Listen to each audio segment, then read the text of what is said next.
두뇌 발달을 연구한 전문가로서 신기한 나라의 학습법은 주목할 만합니다.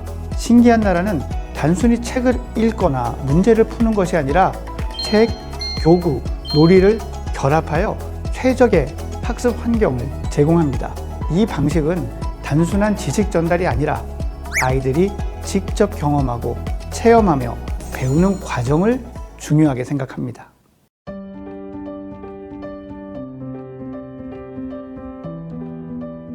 안녕하세요. 정신과 전문의 노규식입니다. 저는 대치동에서 아이들과 부모님을 만나는 일을 하고 있고요.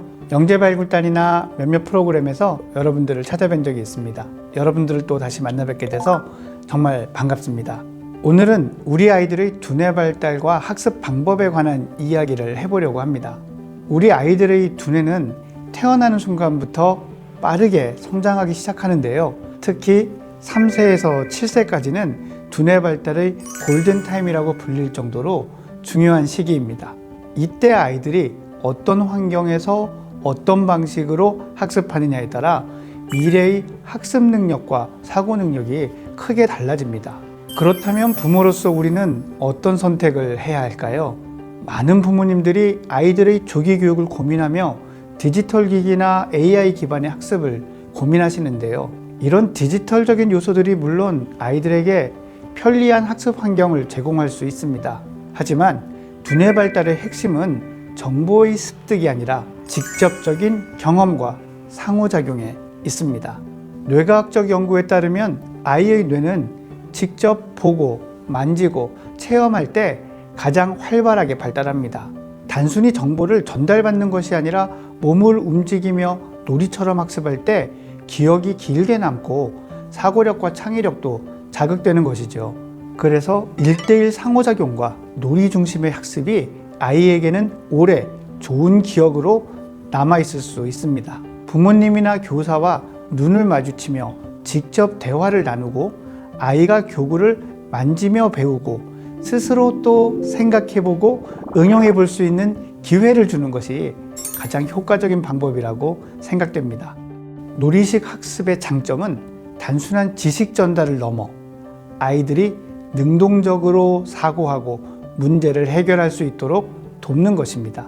예를 들어 단순한 글자 암기나 숫자 암기가 아닌 구성 요소를 배우고 이야기 안에서 자연스럽게 개념을 익히면 아이들은 훨씬 더 효과적으로 배울 수 있습니다. 또한 학습 과정에서 성취감을 느끼며 공부에 대한 긍정적인 감정도 생기죠. 두뇌 발달을 연구한 전문가로서 신기한 나라의 학습법은 주목할 만합니다. 신기한 나라는 단순히 책을 읽거나 문제를 푸는 것이 아니라 책, 교구, 놀이를 결합하여 최적의 학습 환경을 제공합니다. 이 방식은 단순한 지식 전달이 아니라 아이들이 직접 경험하고 체험하며 배우는 과정을 중요하게 생각합니다. 특히 알파 세대라고 이야기하는 요즘 아이들은 스마트폰이나 태블릿을 통한 각종 자극적인 미디어에 너무 일찍 노출되는 경향이 있습니다. 너무 이른 미디어 노출은 주의력 결핍이나 언어 발달의 지연, 정서 불안의 원인이 될 수도 있습니다. 따라서 아이들이 직접 손으로 만지고 놀이를 통해 배우는 학습 방법은 더욱 중요한 의미를 갖습니다.